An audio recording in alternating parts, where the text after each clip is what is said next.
पहले हमने ए, बी और सी को कंपेयर कर लिया है विद स्टैंडर्ड फॉर्म और ये सारी वैल्यूज यहाँ पे लिख लिया। अगर रूट्स इक्वल हैं तो हमें कंडीशन क्लियर है कि discriminant should be equal to 0, but यहाँ पे हमें डिस्क्रिमिनेंट की वैल्यू पुट करनी है b स्क्वायर माइनस 4ac को 0 के इक्वल होना चाहिए। ठीक है, b की जगह b की वैल्यू पुट करते हैं, that is minus 2a square minus bc का whole square, b square minus 4a, a is here c square minus ab और b आप ऑलरेडी यहाँ लिख चुके हैं, सी की वैल्यू पुट करेंगे तो वही आ रही है। ठीक है, इसके प्रोडक्ट को ना 0 के इक्वल होना चाहिए।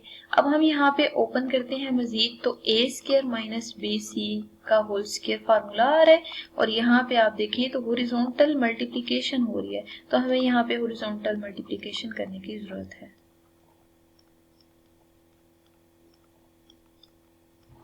ठीक है, मैथमेटिकल कैलकुलेशंस हैं जिनको हमने यहाँ पे करना है और उसके लिए हम 4 और यहाँ पे होल स्क्वायर ओपन करते हैं, तो ए स्क्वायर मतलब फर्स्ट टर्म का स्क्वायर सेकंड टर्म का square minus 2 into first term into second term. ठीक है, ये मैंने a प्लस बी या a माइनस बी के होल स्क्वायर फार्मूला के थ्रू यहाँ पे लिखा है और यहाँ पे C square B square minus C cube A या A C cube, it's up to you जैसे मर्जी लिखते हैं, और A B cube plus A square B C आ रहा है। ठीक है, इक्वल्स 0 हो रहा है। अब हमें यहाँ पे मजीद देखना है कि क्या सिंप्लीफिकेशन पॉसिबल है, तो जो टर्म आ रही है वो a पावर 4 और b स्क्वायर c स्क्वायर और 2a स्क्वायर bc आ रही है। ठीक है, और यहाँ पे 4 c स्क्वायर b स्क्वायर और c cube a b cube और a स्क्वायर bc आ रहा है equals 0। You can see here कि अब मतलब ये जो ब्रैकेट्स है ना, इनमें मजीद कोई भी सिंप्लीफिकेशन पॉसिबल नहीं है। अगर कोई सिंप्लीफिकेशन पॉसिबल नहीं है, इट मीन्स हमें 4 को भी ओपन कर लेना चाहिए। ठीक है, मतलब 4 से भी ना आप थ्रू आउट इन दोनों फैक्टर्स को मल्टीप्लाई कर दें। जब आप 4 से मल्टीप्लाई करेंगे तो कुछ इस तरह से सारी टर्म्स आ रही हैं। ठीक है, और यहाँ मिड में माइनस साइन है, माइनस साइन की वजह से सारे साइन चेंज हो जाएंगे। ठीक है, तो यहाँ पे सब साइन भी हमने साथ साथ चेंज करने हैं।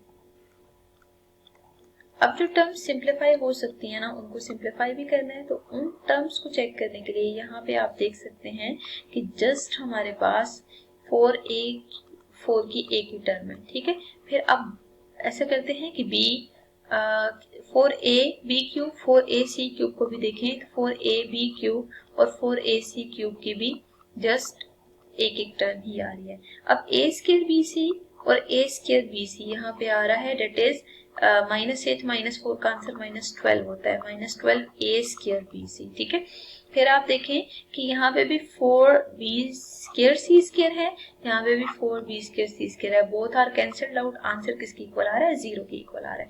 अगर आंसर 0 के इक्वल आ रहा है तो अब आप देखिए कि यहाँ पे क्या सिंप्लीफिकेशन पॉसिबल है, तो 4a कॉमन लें क्योंकि a सब में आ रहा है, 4b सब में मल्टीपल एग्जिस्ट कर रहा है। ठीक है, इसका मतलब ये है सॉल्व करने से हमारे पास ये टर्म्स आ रही हैं।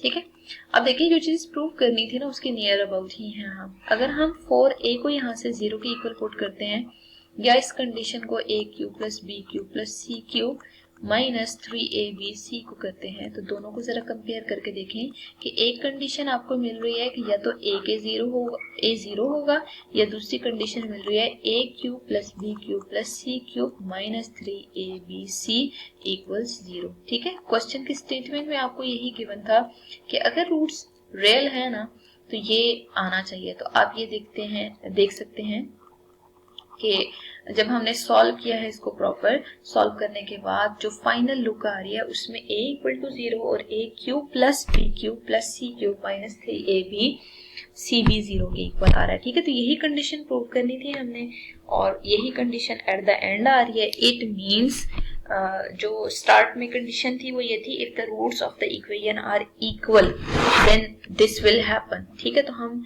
ऐसा करते हैं डायरेक्ट यहाँ लिख देते हैं, hence roots of given equation are equal। ठीक है, तो ये कंडीशन यही बता रही थी कि अगर रूट्स इक्वल हुए तो ये जो दो इक्वेशंस गिवन है, एक है a इक्वल टू 0 और दूसरी इक्वेशन आपको a cube plus b cube plus c cube minus 3ab c equal to 0, ये कंडीशन प्रूव होनी चाहिए। तो जब हमने इसको प्रॉपर प्रूव किया, प्रॉपर सॉल्व किया, डिस्क्रिमिनेंट को इक्वल 0 पुट किया और इसको सिंप्लीफाई किया तो आंसर भी यही आ रहा है। ठीक है, तो ये एप्लीकेशन होती है डिस्क्रिमिनेंट की बजाय इसके कि हम प्रॉपर क्वाड्रेटिक फार्मूला लगा के x की वैल्यूज फाइंड आउट करें, उसके बाद फिर उनमें जो अननोन है ट्रेस करें, बल्कि डायरेक्ट हम क्या करते हैं कि जो कंडीशन क्वेश्चन में गिवन होती है उसको अप्लाई करते हैं। अप्लाई करने के बाद हम एज इट इज वो वैल्यू फाइंड आउट कर लेते हैं जो कि अननोन होती है। ठीक है, लेकिन ये सिर्फ और सिर्फ तब एप्लीकेबल होगा जब एक तो क्वाड्रेटिक इक्वेशन गिवन हो, मतलब उसमें रूट आ रहा हो, और दूसरा इसमें नेसेसरी कंडीशन ये होती है कि जो रूट्स है वो इक्वल हो, तब डिस्क्रिमिनेंट 0 पुट होगा, अदरवाइज नहीं।